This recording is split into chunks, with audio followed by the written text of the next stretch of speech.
I'm Venetia Rainey. And I'm Roland Oliphant. And this is Iran, the latest. It's Monday, 17th of August, 2026.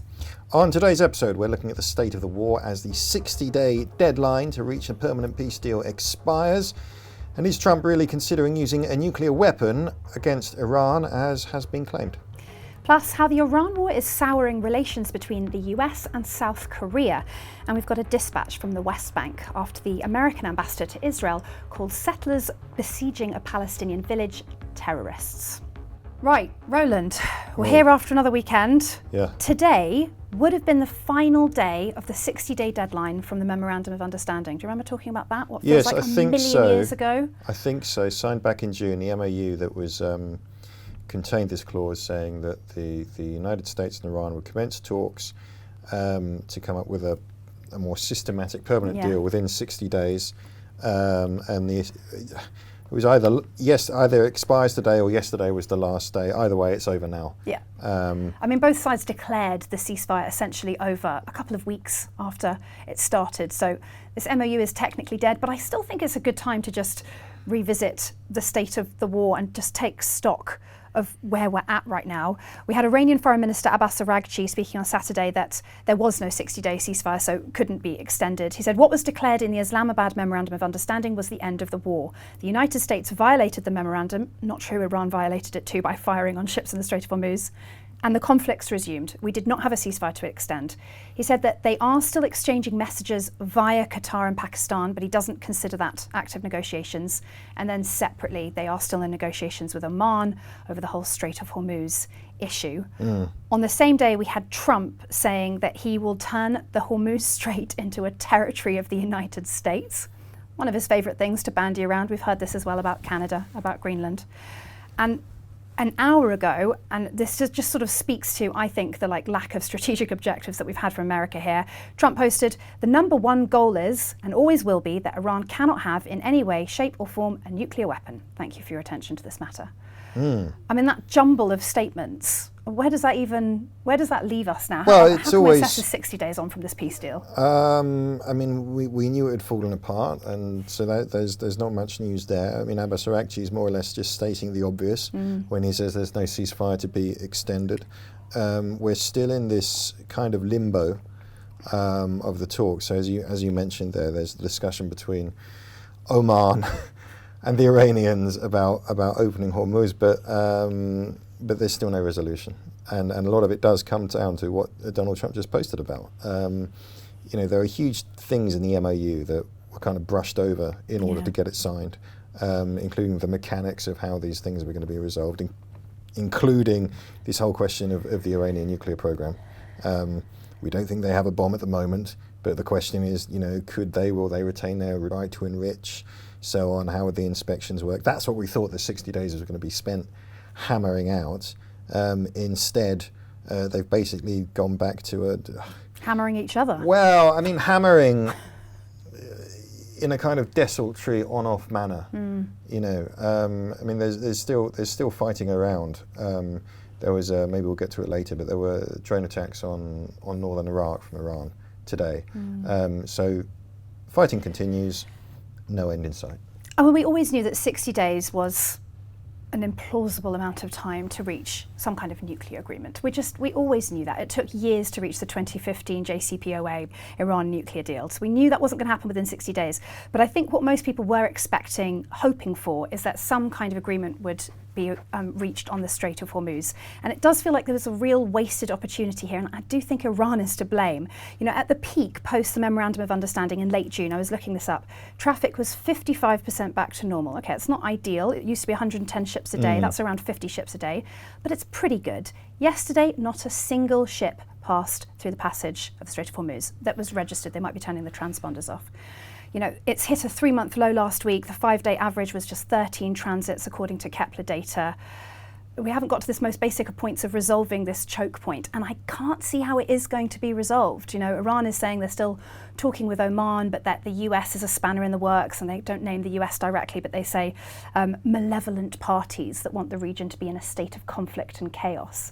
Of course, America is not going to let Iran take full control of the Strait of Hormuz.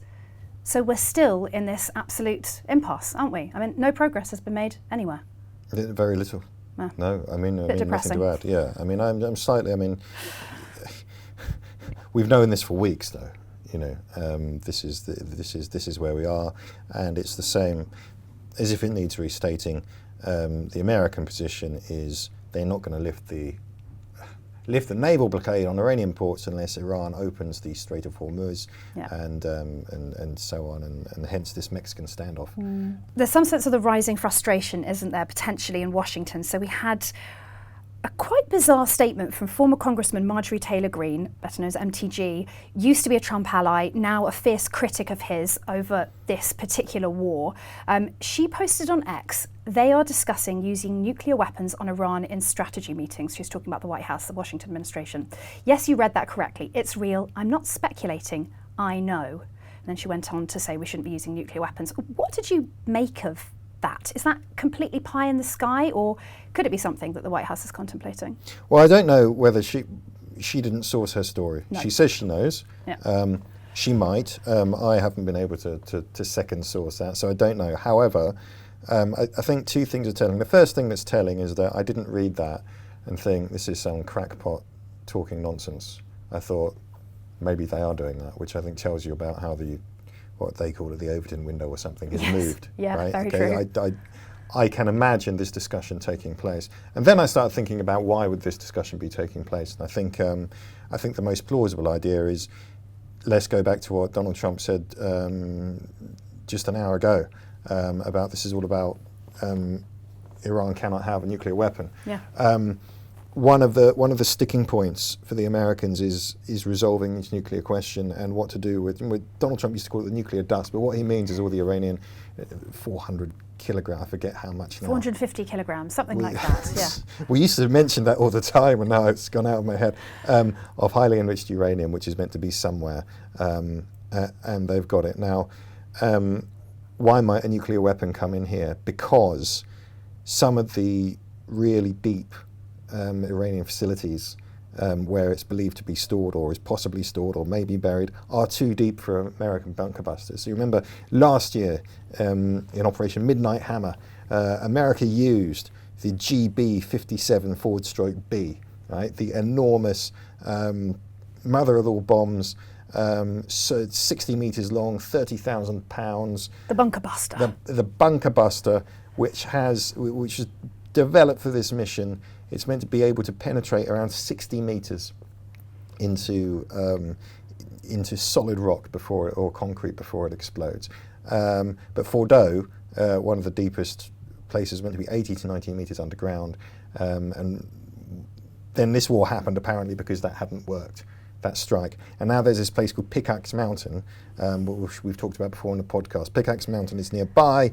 It's estimated to be 80 to 100 meters, but possibly likely deeper than that under solid granite. So the GBU-57/B, even that may not be much use here. So I can see how, a frustrated president might be saying, well, what other options? What about the nuclear option? Nuclear weapons have been developed as bunker busters in the Cold War. And would a tactical nuke have the seismic effect to destroy the deep tunnels? That would be the idea. That you use a bunker buster bomb with a nuclear weapon on it. It causes such a big earthquake effect, everything collapses. Would that work? I don't know. I haven't run that through, but I know such weapons have been developed in the past. It's been discussed, so I can see how they might end up, how the conversation might turn to nuclear weapons. Now, Marjorie Taylor Greene says, they've discussed it. It could be as simple as perhaps the president saying, well, why don't we use nukes? And then, I don't know, Dan Cooper or someone saying, well, Mr. President, because X, Y, Z, and then the conversation goes away. It doesn't mean that they're going to do it, but I can see how that debate might come up. Pickaxe Mountain is interesting because we think it's where the highly enriched uranium 60% was moved. That's the sort of briefing that has emerged, over the months, that's where it was moved after the war last year, and so it's super secure. It hasn't been attacked. It wasn't attacked last year, hasn't been attacked this war, precisely because we think it's so well protected by the sort of natural fortifications. But just my instant reaction to that possibility is, why on earth would you nuke nuclear material? Don't ask me. Okay, I don't know. To bury it, right, to destroy the facility and bury it. Sounds dangerous, at the very least. I'm sure nuclear weapons are quite dangerous. I'm not going to disagree with that. I'm just saying I can imagine the conversation that came to this. And I was just going to add in a little corollary. So the Royal United Services Institute did a very good paper about this, but frustratingly, only listing the kind of conventional bunker busters versus the depths and so on. So I was going through it this morning going, where did they put the nukes? And of course they didn't, because it breaks all kinds of international rules and taboos and laws if they were to do that. Yep. But they do say that some of these facilities would perhaps be better suited to being attacked on the ground by special forces rather than trying to be destroyed from the air. Now, someone I have spoken to who I trust tells me that definitely has been discussed in cabinet by Donald Trump at least 3 times, and this is the putative mission to go in and dig out the uranium and bring it out. Now, what that would look like, I don't know exactly which facility they're talking about, but I'm told it's assumed that even if everything went well, you would have a high casualty rate. Maybe as high as 30% of troops dying in order for that to succeed. It would have a huge number of moving parts. If you think back to Operation Eagle Claw in the 1980s, which famously went wrong, it'd be similar to that, presumably. You have to take control of an air base somewhere in the desert, you have to fly in equipment, you'd have to... all of this. So the fact that's being discussed, no one's rolled the dice on it and said, let's do this, presumably because it looks so damn difficult and so incredibly risky. That tells you that they're still circling around this question, this conundrum. So I can imagine the nuclear question coming up, even if people quickly say, no, that's just ridiculous, we can't do it. I can imagine it coming up in conversation. You can see why that might appeal more to Trump. We know he doesn't have the stomach for anything that would lead to high casualty rates. No American warships have gone into the Strait of Hormuz. I mean, these are warships, they could probably handle it, but there would likely be casualties. Apparently he was furious. Huh? Well, they might sink. They might sink, yeah, there would be casualties. But I mean, they're warships, they're meant for going into war. And so far they've stayed out of the range of Iranian attacks. They've stayed in the Gulf of Oman. So he hasn't sent any warships in there to open the Strait of Hormuz. He hasn't offered military escorts, which of course would again be risky for American service members. And apparently he was furious after the planes. Do you remember the 2 pilots that ejected and had to be rescued in a daring mission? Everyone got out okay, quite a lot of equipment was lost, but no lives were lost. Apparently he was absolutely furious after that. And so they're flying fewer and fewer sorties over Iran itself, relying on more long-distance missiles. Also ties into the fact that we're seeing these munitions, things like Tomahawks, running really low. So he doesn't have the stomach for that sort of thing. So you can see why potentially the nuclear option literally might appeal. It can be done from a distance, but I mean, the fallout, again, literally, would be enormous. And I hope this is not something that is serious and that it's just Marjorie Taylor Greene trying to, Tactical nukes. Not every nuke is a huge kind of Hiroshima-sized bomb. I'm not advocating. I'm not trying to sell you a nuclear weapon here, and I'm not trying to sell. But what they're talking about Has Russia used them? No. So nobody's used them since Hiroshima and Nagasaki. But they've threatened to a lot. But it comes up they? again and again. Yeah. Vladimir Putin constantly talks about using it in Ukraine, and the conversation is always about a tactical nuke, not one of these strategic weapons that could wipe out New York or London or Moscow. We think in of a like second. the big cloud and World War II. Right, exactly. So there are some that have a smaller yield. But you would still be crossing a fundamental line. Now, this is interesting because just earlier this month, only a couple of weeks ago, it was reported that the Pentagon is drafting a new nuclear weapons strategy to prepare for potential conflict with China or Russia, and that emphasises shorter-range tactical nukes, so smaller warheads. It's overseen by Elbridge Colby, the Under-Secretary of Defence, and this was originally reported by NBC, but then the Breaking Defence website got hold of it as well. So essentially, the idea seems to be to address the potential dilemma a US president would find if China or Russia or another adversary were to attack a US ally, or the US even, with a smaller tactical nuke. Because then you would, with the current situation, you would be faced with this dilemma. Either you don't do anything at all, you can't let them get away with that, or you have to fire a world-ending strategic nuclear weapon that kills hundreds of millions of people. So the implication, although they haven't gone into the details at all, they're keeping it deliberately vague, is that we want more of those smaller tactical warheads, so we have a like-for-like thing with which we could potentially answer if that happens. Admiral Richard Correll, US Strategic Command Head, he spoke to reporters earlier this month about this. He said the US has not changed its declaratory policy when it comes to nuclear and strategic capabilities. It's looking at expanding options available to the president and providing, the quotation is, the decision space for any conceivable escalation scenario. So, long story short, the Americans are thinking about tactical weapons. I'm not saying they're definitely going to use them. I'm not saying Marjorie Taylor Greene is right about this. But that is all in the air. It's in the mix. It's in the conversation that's going on at the moment. While we're talking about nuclear weapons and Asia, we should also quickly talk about the story that Trump tried to cancel, very last minute, American and South Korean military drills. They're beginning today. He posted on Truth Social, and I'll just read this out because it's pretty significant, I think. So, based on my very good relationship with Kim Jong-un of North Korea, I'm not happy with the fact that the United States has long ago agreed to participate in joint military exercises with South Korea. These exercises are not only costly, with much of these costs paid for by the United States of America, as usual, a familiar refrain for us here in Europe, but send a signal that is totally inappropriate and hostile to a country that, as long as Donald J. Trump has been president, has been unthreatening and respectful. He's talking about North Korea there.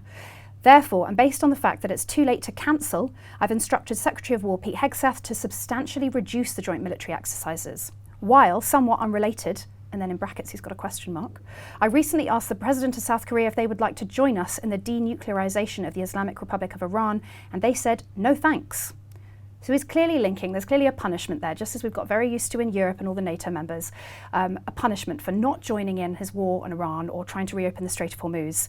And so he's scaling back these key military drills. This is at the core of South Korea's military strategy to provide a deterrence against North Korea, which is a nuclear power, does have nuclear weapons. Unlike Iran, literally, genuinely has nuclear weapons, tests them on a semi-regular basis.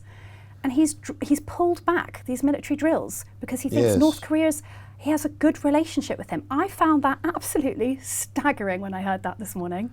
This is Ulchi Freedom Shield 2025. It's an annual exercise. So the South Koreans and the Americans do this every year. Yeah. And it is according to United States Forces Korea, a combined joint all-domain and interagency operating environment, which sounds like something an estate agent would write. What does that mean in normal, I don't know. I think that the suggestion for America's allies in East Asia, South Korea and Japan, I'm thinking of particularly here, the suggestion is that America is really losing its focus. It was supposed to be about a pivot to China, but what we've seen instead is the US is now moving its only aircraft carrier that was left in Asia, the USS George Washington. That's coming over to the Middle East to replace the USS Abraham Lincoln, which has had lots of problems reported. We saw Bradley Cooper flying out to meet service members on board and reassure them that, we've had reports of mental health crisis. They've already moved military assets away from Asia, some munitions for THAAD anti-ballistic missile systems. A radar system was moved last year before the 2025 war with Iran. They are shifting their focus from Asia. Everything they've written and said, it's supposed to be all about China. It's all part of a piece of getting allies wherever they are, less dependent on the United States. And now we're seeing it in East Asia, as we have seen it in where is it we live? Europe. Europe, yes. Blighty. The eastern side of the North Atlantic, exactly. So it's all kind of part of a piece. But yeah, if I was in US Pacific Command, they must be just seething. They thought that carrier was for them. They thought those THAADs were for them. Yeah, it is remarkable how once again, the Middle East absorbs American firepower, American might, and so on. You've got a few more stories to flag before we wrap up for this half of the show. Yes, so I want to talk about pilots, the mystery of the missing pilots. So I missed this at the beginning of the war. It turns out on March the 2nd, so 3 days into the war, the Iranians carried out a bombing run against Qatar in their own planes. I didn't even know. I missed that too. I'm sorry I missed this. The Iranians took to the air with two Sukhoi Su-24 bombers. These are Soviet-designed two-seater jets, quite elderly things. We know there were two of them because the Qataris said they shot two of them down. I don't know if there are more of them involved in this raid. Now, it turns out, we're now told apparently this was an attack on Al Udeid, the US military base in the Middle East.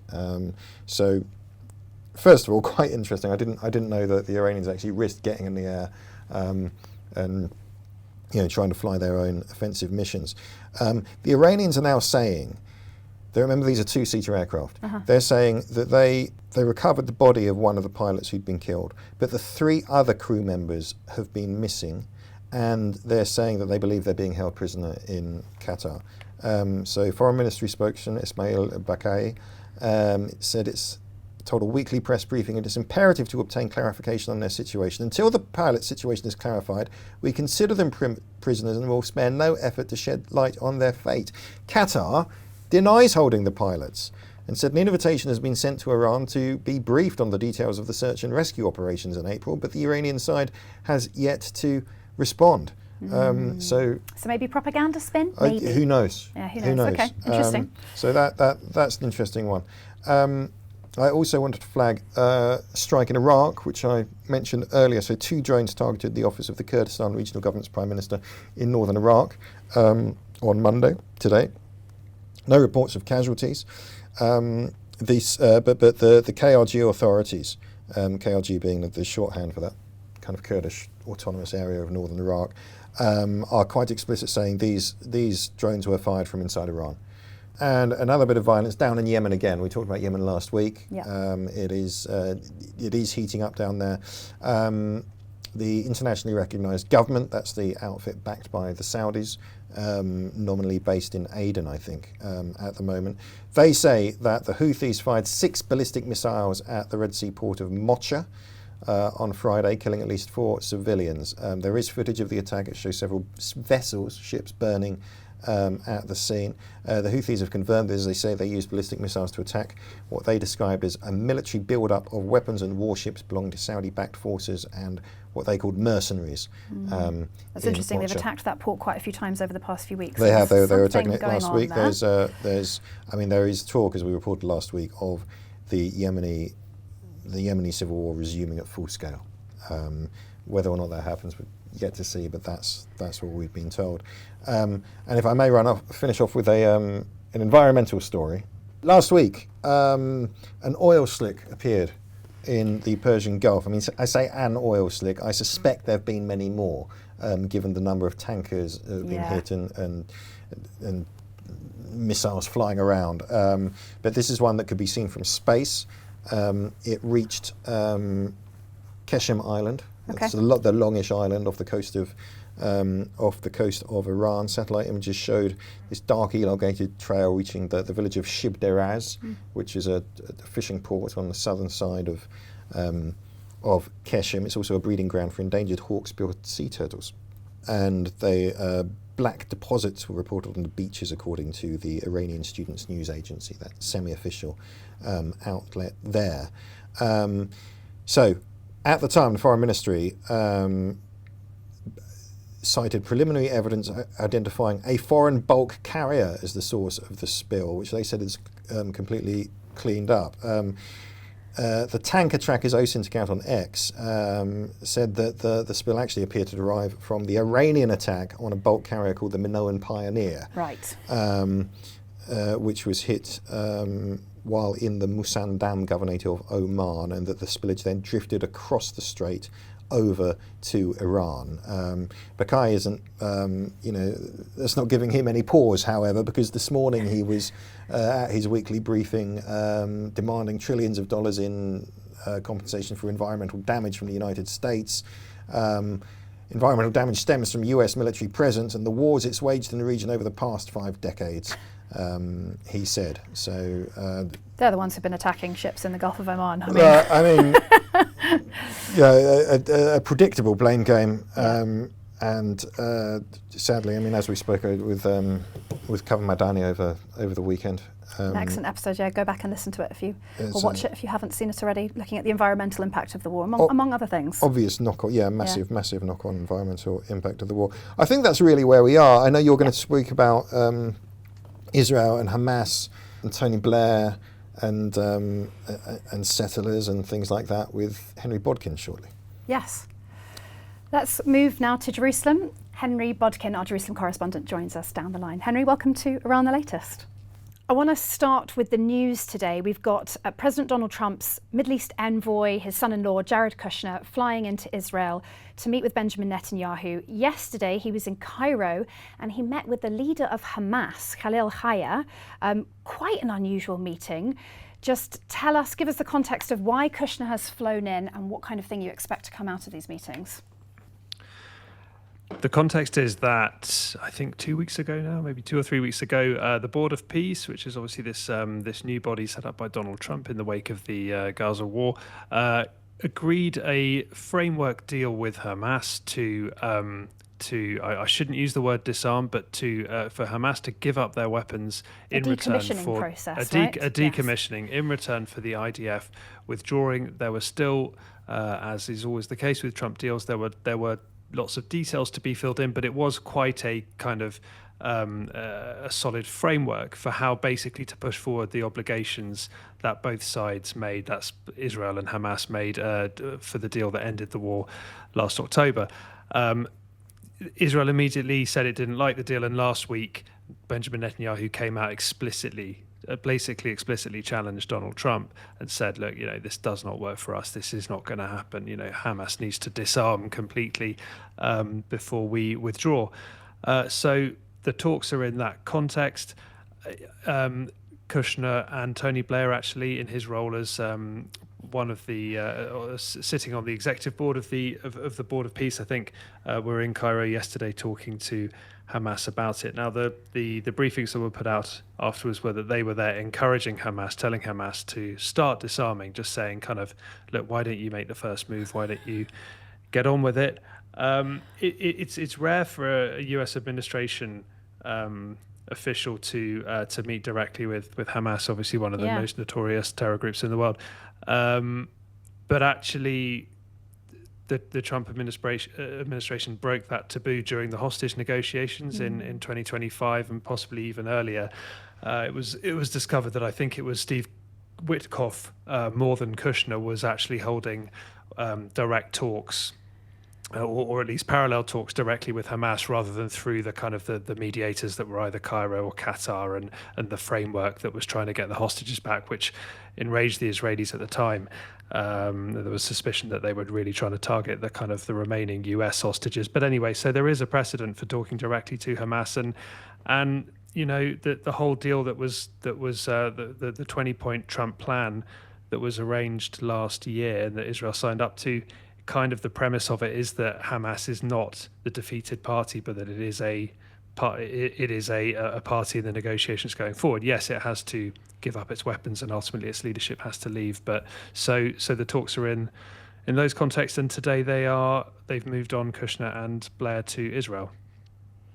And how do you think that meeting is going to go? There's lots of media reporting about fraying relationship between Netanyahu and Trump, White House administration increasingly souring on Israel because of its perceived role pushing America into an unsuccessful war against Iran. And then, as you say, Netanyahu explicitly for the first time rejecting Trump's big peace deal with Gaza.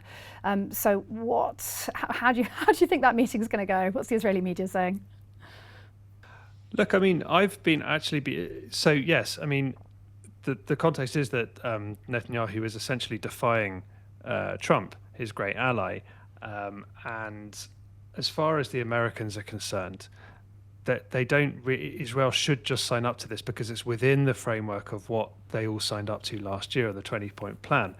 So Kushner is coming to Israel to encourage Benjamin Netanyahu to do this, but I've actually been struck by how little has been said, how little anger has actually come out in the last 2 or 3 weeks from the Trump administration. I mean, Donald Trump himself has not blasted Netanyahu, and he's been pretty rude about Netanyahu over the Iran war several times, as I'm sure we've discussed in the last few months. But he hasn't bobbed up on Truth Social and said, this is a disgrace. And Kushner's not the kind of guy that comes for bust-ups, and I mean, neither is Tony Blair, is he? That's not his style either. Israeli officials have great confidence in their abilities to, when they get foreign dignitaries on their soil, to really make them see the world their way, to show them intelligence, to show them just to basically present their arguments to them in a really direct way. And they have great success with that. So I don't know. I would be surprised if we have a bust up this afternoon, this evening. I think there'll be respectful words. And look out for if there are any tweaks to the wording coming up. But I don't see Benjamin Netanyahu conceding anything on this really before the election, which is coming up towards the end of October. It's a very, very bad look for a politician that promised the total eradication of Hamas for 2 years and who oversaw the deaths of a lot of Israeli servicemen towards that end, to then be withdrawing from Gaza while Hamas is still there, even if it is part of a phased deal. So I would imagine we won't get anywhere far today, but let's wait and see. We'll see what comes out in the next few hours. I wonder if the growing violence in the West Bank will also be quietly on the agenda. We had a statement from America's ambassador to Israel, Mike Huckabee. He's a staunch supporter of Israel, of West Bank Jewish settlements, in fact. So he was talking about the siege on Kusra, a Palestinian village where about 15 people, including children, are trapped. No electricity, no running water, and running out of food. He was talking about the fact that the Israeli police have been trying to remove settlers who are besieging these houses, and he called them Israeli terrorists. I don't know if he's used that kind of language before. I know the Israeli state does increasingly use that language to describe the settler violence. It's becoming an increasing problem in Israel, isn't it? I was looking up the stats. Serious incidents committed by extremist Jewish settlers in the West Bank surged by 63% during the first half of this year compared to the same period last year. That's security establishment figures reported by the Cannes public broadcaster. So that's 660 settler attacks in the first 6 months of this year, wounded 140 Palestinians and killed 6 people. The same period last year, 82 were wounded and none were killed. And attacks against Israeli security forces, so the police and the army, have also risen by 50%, up to 45 attacks, again, the first half of this year. Do you think that's the kind of thing that the Americans will be bringing up? How big of a problem is this going to become for diplomatic relations? Look, we know that Donald Trump says that that Israel can't annex the West Bank. That's a red line, because that would alienate all of the Arab countries that he's trying to do business with and bring into these deals and these frameworks. Mike Huckabee has used the word terrorism before. Okay. I think he does when he's bounced into it, really. In this occasion, there was one of the Palestinian homes was owned by a Palestinian American, so an American citizen, someone from Ohio, I think. One of the previous times he's used the word terrorism, I think, was regarding settler attacks on the village of Taibe, which is the last majority Christian village in the West Bank, and he is obviously such a high profile Christian supporter of Israel and of the settlement projects. So I mean, he's very aligned with openly with Israel Gantz, who's the kind of the head of the settlers community council. We've interviewed him before in the Telegraph, and Israel Gantz basically his argument is this is a tiny minority. He calls them, they're not settlers, they're unsettlers, and Huckabee repeated that language. This idea that there's about 150 ultra radical settlers doing all of this violence, which is complete nonsense. I mean, you drive around the West Bank and you drive from one settler attack to the next, and I'm pretty sure those people didn't pass me on the highway. They're everywhere. The whole place is on fire. So that's, I think, maybe why he's got involved. I do think this siege of Kusra will come on to have kind of historic significance and symbolism, because you went there, didn't you? Yeah, I was there on Wednesday, and the family had been under siege for about 3 days by that stage, and the settlers, which they do, had erected some outposts, some structures, usually kind of gazebo type things, very, very close to these Palestinian families, which is what they do. And the IDF basically, on Wednesday morning, they said, right, we're here to remove it, and they couldn't / didn't. within about half an hour of them starting this operation, about 100 settlers appeared from over the hill, came down, and made it pretty obvious that the army would have to use real violence to get them to move them away. So the operation essentially failed, and I think that's probably why this is so important, because it's a test case for what could happen after the election if a more moderate government comes in. That's the big hope in, certainly in Europe and parts of the West, but in parts of Israel, that a more moderate government under perhaps the leadership of Gadi Eisenkot or someone like that will come in and kind of turn the volume down on all of this. Well, we saw on Wednesday what happens when the state tries to do that. Look, there's been a battalion, not a full strength battalion, but there's been a number of IDF units on the scene there for the best part of a week now. This is the state which wiped out Hezbollah's leadership with exploding pagers and can, assassinate Ali Khamenei, and they just haven't been able to get rid of a bunch of settlers because they clearly don't want to. I've seen it with my own eyes, and they're scared of the settlers. They keep the journalists out. When the settlers move towards them, you can see the body language of the soldiers change. They look nervous. They look worried that the settlers are going to be angry with them. They push the cordon back further, and all the while, the people that are behaving illegally, besieging these families, carry on and do their things. So, look, it's symbolic of the wider problem. It's it's picked up, I think, in a way. There's many more violent things that have happened in the West Bank recently and over the last year, but there's a certain kind of almost Monty Python ridiculousness to this. You can see the Palestinian houses, or two houses on the side of this hill. You can see all the settlers around them. You can see the soldiers around them, some of whom are praying with the settlers. And then you're seeing these statements put out by really, really senior IDF generals, like the Chief of Staff, the Chief of the Western Command, Avi Bluth, saying, yes, we're going to deal with it now, we're going to deal with it. And nothing happens. So it's kind of taken on a real momentum, and the family are still under siege. And it's not just the settlements where there are increasing tensions, it's also in Palestinian refugee camps, of which there are a number scattered across the West Bank. We've seen raids of camps in Jenin, in Nablus, and now we think, or a preliminary raid in Kalandia, just north of Jerusalem. You went there recently and you sent us an excellent dispatch, so let's see that now.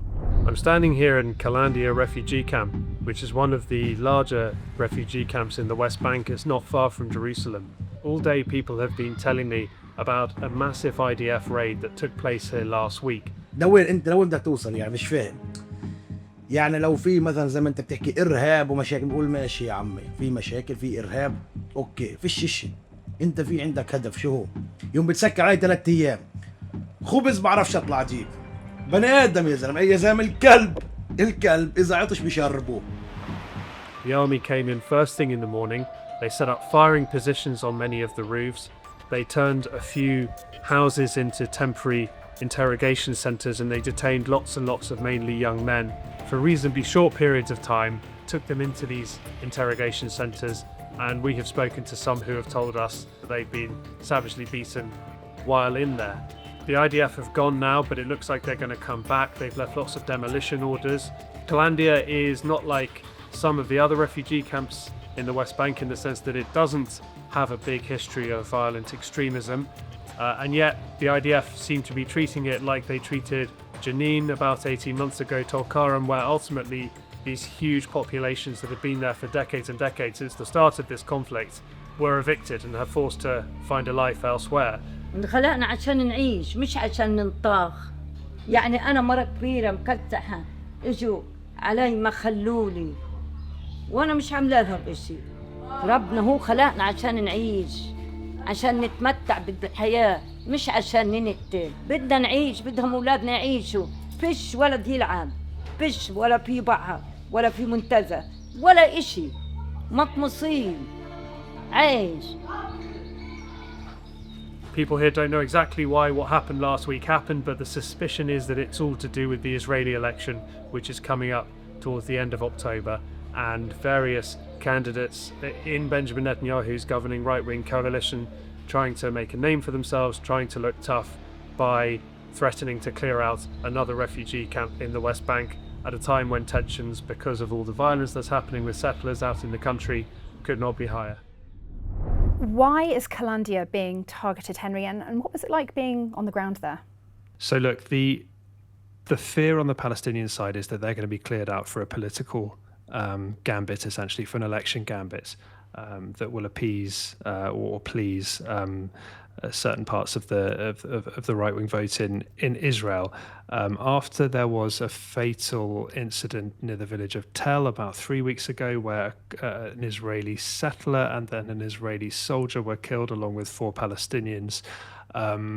Israel Katz, the defense secretary, who's kind of, he puts himself on the right of Benjamin Netanyahu, and he's campaigning very hard this summer, even though he doesn't need to because he has a guaranteed spot on the Likud electoral list. He said, we're going to take over a Palestinian refugee camp and expel the residents. He didn't say which. So then this happened, and people thought, aha.